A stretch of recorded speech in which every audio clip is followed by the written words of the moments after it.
Selamat siang, perkenalkan nama saya Fernando Ega Utama, NIM 22114904 dari Prodi S1 Informatika. Di sini saya akan mengerjakan tugas ujian akhir semester mata kuliah kepemimpinan untuk wawancara pembisnis, seorang pembisnis. Langsung saja ke di samping saya sudah ada seorang pembisnis.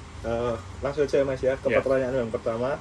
Siapa nama Anda? Apa jenis usaha yang Anda jalankan? Berapa lama usaha Anda berdiri? Dan bagaimana Anda menerapkan prinsip etika kepemimpinan dalam memimpin bisnis Anda? Oke, yang pertama, nama saya adalah Mario Anggara Putra. Saya berbisnis dalam bidang kuliner, yaitu sate kelinci di daerah Jalan Kaliurang KM 19, belum masuk ke Kaliurangnya. Bisnis ini dimulai oleh kakek dan nenek saya semenjak tahun 2007-2006, sudah cukup belasan tahun, lebih dari 15 tahun saya kira. Untuk etika bisnis yang saya terapkan dan keluarga kami terapkan dalam bisnis ini mungkin tidak melibatkan ini ya, antara karyawan dan rumah itu kami bedakan. Jadi walaupun bentuk usaha ini atau tempat usaha kami berdekatan di dekat rumah, tapi kami sama sekali tidak mencampurkan keperluan rumah tangga ke dalam urusan bisnis, dan demikian sebaliknya urusan bisnis tidak kami campurkan dalam urusan keluarga. Itu ya Mas, jawaban dari pertanyaan yang pertama. Oke ya. Langsung ke pertanyaan kedua. Bagaimana cara Anda menangani konflik yang muncul dalam tim atau dengan mitra bisnis, dan apa strategi utama yang Anda gunakan dalam manajemen konflik?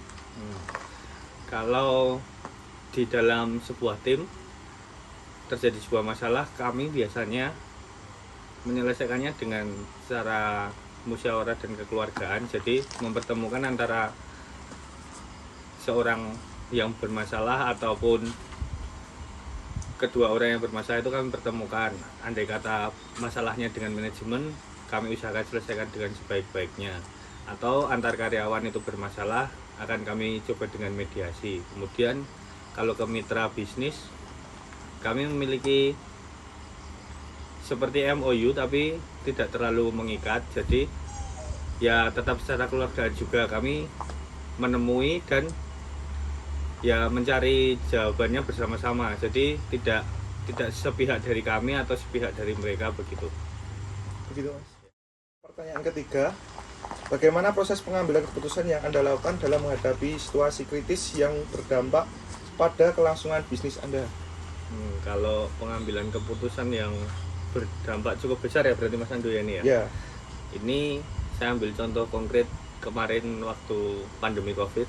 Nah itu kami dari pihak manajemen berlangsungkan sistem kerja yang kami tetap berusaha buka sesuai peraturan pemerintah, tapi pekerja yang kami on atau bekerja pada kesehariannya itu dikurangi setengahnya Mas. Jadi yang masuk hanya setengah, dan sistem gaji juga kami sesuaikan. Lanjut ke pertanyaan yang keempat Mas. Bagaimana Anda memastikan koordinasi yang efektif dalam organisasi untuk mencapai tujuan bisnis yang telah ditetapkan? Koordinasi yang efektif ini biasanya kami lakukan setiap pagi sebelum sambil membuka warung itu, rumah makan. Kami saling berkoordinasi bagaimana saja apa yang diperlukan, apakah ada bookingan besar, partai besar gitu untuk menyiapkan hidangan atau tidak, atau hanya buka sebagai rumah makan yang biasa. Nah karena di tempat wisata biasanya kami ada pesanan-pesanan yang cukup dengan porsi atau jumlah yang cukup besar ya Mas Ando ya. Jadi kami biasanya itu mempersiapkan pagi hari dan juga H-2 sebelum pada tanggal yang sudah kami tentukan. Jadi semua bahan, semua apa sudah kami persiapkan, tinggal pelaksanaannya saja di hari hari gitu. Udah, terima kasih. Apa bentuk laporan pertanggungjawaban yang Anda gunakan untuk memantau dan melaporkan kinerja organisasi secara berkala, Mas?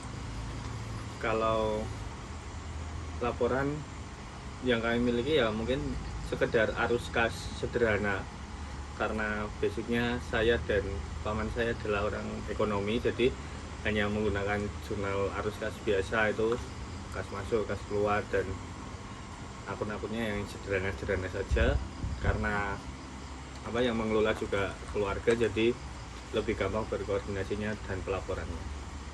Oke, terus yang selanjutnya, apa bentuk reward yang Anda berikan kepada karyawan dan bagaimana reward tersebut membantu meningkatkan motivasi serta produktivitas mereka?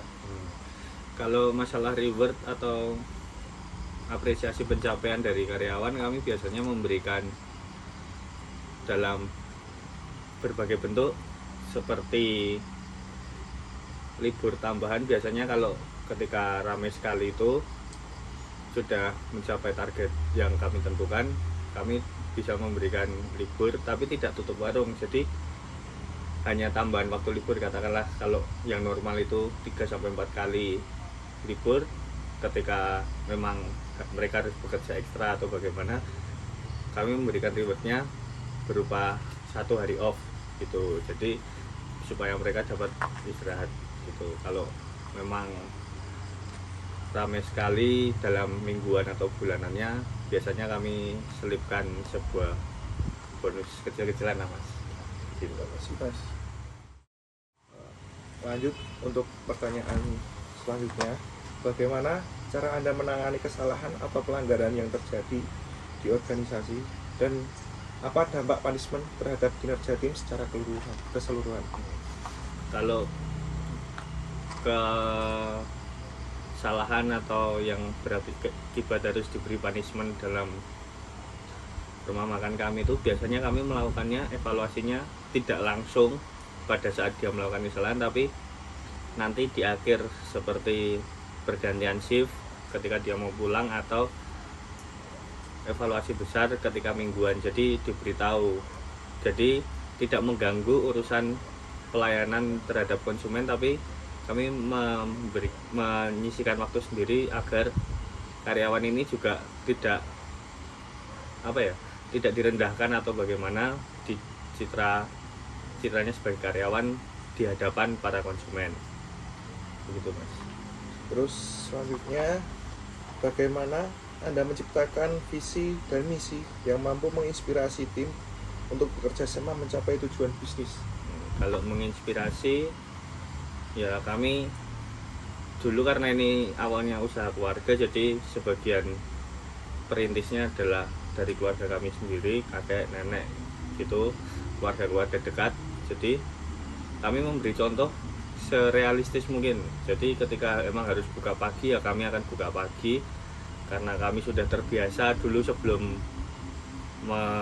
berkembang lebih besar sampai sekarang ini. Jadi semua apa-apa kami laksanakan sendiri, dari belanja, dari mencari bahan baku dan lain sebagainya, itu kami melakukannya sendiri. Jadi saya kira untuk karyawan untuk bisa mengikuti kami itu lebih mudah, karena kami melakukan semuanya dengan sederhana dan secara pribadi.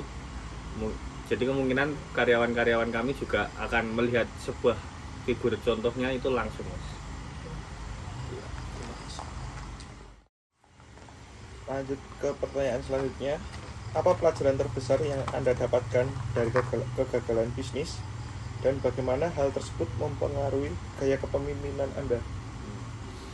Kalau kegagalan bisnis, saya kira sejauh ini belum yang terlalu dominan ya mas Ando ya. Jadi karena kita juga berada di sekitaran daerah wisata tempatnya, lokasinya, jadi kemungkinan ya dampak-dampak dari negara atau peristiwa-peristiwa besar itu seperti bencana alam atau apa, itu yang dapat mempengaruhi pasang surutnya di bisnis kami. Jadi ya kalau misalkan ini kan kami di lereng Merapi, di kaki Merapi gitu, jadi kemungkinan kalau dari Gunung Merapinya ada kenapa-napa itu dapat mempengaruhi. Jadi kami juga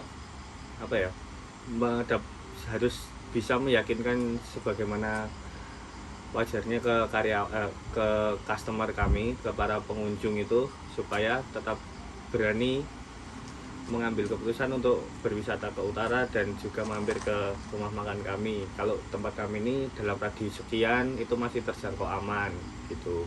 Kemudian kalau yang terbesar juga itu kemungkinan kemarin COVID sih yang mempengaruhi besar-besaran, karena sempat lockdown, tutup, tidak ya bekerja sebisanya, kalau dipaksa tidak buka ya tidak buka. Makanya sempat beberapa waktu sampai berbulan-bulan itu cukup cukup berat dalam usaha kami, terutama kami kan di bidang kuliner. Nah itu jadi setelah buka kembali dan normal kembali, itu yang membuat sedikit harus struggling adalah banyak yang kan langganan kami itu banyak dari luar kota juga Mas. Nah ternyata ya banyak yang sudah tidak ada yang tidak berani kemana-mana, dan itu sudah ya jadi mengurangi banyak pelanggan tetapnya yang sudah ada Mas. Nah, ini adalah pertanyaan terakhir Mas. Apa saran Anda untuk mahasiswa yang ingin memulai bisnis, khususnya dalam mengembangkan spiritual quotient dan membangun kepemimpinan yang berkelanjutan Mas? Kalau menurut saya pribadi, anak muda zaman sekarang kan juga sudah pada kreatif ya Mas Andi ya, termasuk Mas Ando ini. Jadi menurut saya apapun gagasannya, apapun idenya itu ketika melihat peluang langsung diterapkan saja. Jangan terlalu banyak berpikir tentang kegagalannya, atau jangan juga berpikir enaknya doang. Wah ini usaha cuman kayak gini, bisa masanya panjang puluhan tahun, belasan tahun gitu. Jangan berpikir ke situnya, tapi jangan juga tertekan terhadap kesusahannya. Jadi apapun yang ada, ide gagasannya ya cukup dipikirkan dengan matang-matang secara keyakinan pribadi, kemudian harus diterapkan. Pokoknya sikat aja gitu. Terima kasih Mas sudah membantu saya dalam mengerjakan tugas wawancara mata kuliah kepemimpinan saya ini. Ya, itu adalah sedikit dari wawancara kami, seorang penerus dari usaha kakeknya, yaitu yang berada di Jalan Kaliurang. Nama usahanya adalah Sate Pak Jimsan ya. Sate kelinci Pak Jimsan. Sate kelinci Pak Jimsan. Terima kasih. Thank you for watching this video. If you enjoyed it, please hit the like button and the bell notification icon.